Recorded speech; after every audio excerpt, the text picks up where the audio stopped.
As you know, meantime, across town, the fireworks on Capitol Hill, heated words over immigration, the Dreamers, and the president's profane comments. In fact, the head of Homeland Security, testifying under oath, grilled about why she could not specifically remember the president's words from the Oval Office and how she answered when asked, Norway is a predominantly white country, isn't it? ABC's Mary Bruce on the Hill tonight. In the Oval Office today, President Trump tried to extinguish the racial firestorm he ignited, saying he welcomes all immigrants. I want them to come in from everywhere, everywhere. But on Capitol Hill, his DHS Secretary Kristjen Nielsen faced a barrage of questions. She was in the room when sources say the president used a vulgar slur to describe African countries. You're under oath. Did President Trump use this word or a substantially similar word to describe certain countries? I did not hear that word used, no, sir.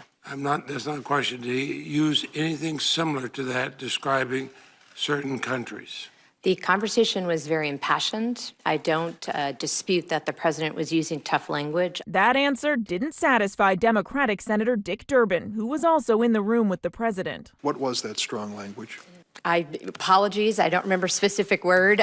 What I was struck with, frankly, as I'm sure you were as well, was just the general profanity that was used in the room by almost everyone.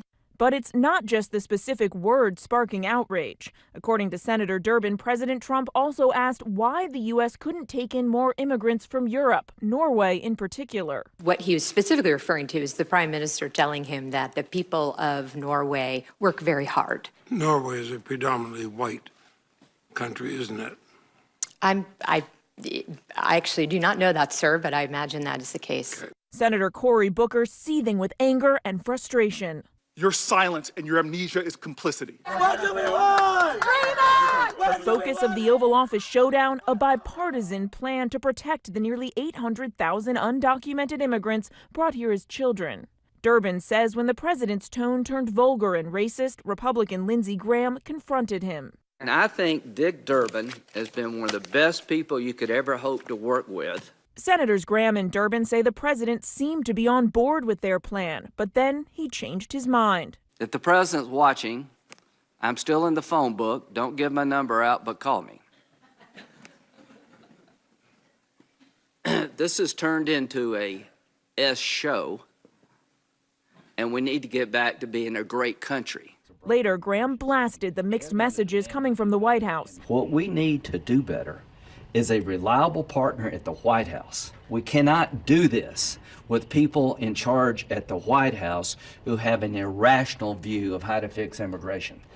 Mary Bruce with us live on the Hill tonight. Mary, the Homeland Security Secretary, was pressed on whether she had ever met with Dreamers. Had she ever met a Dreamer herself?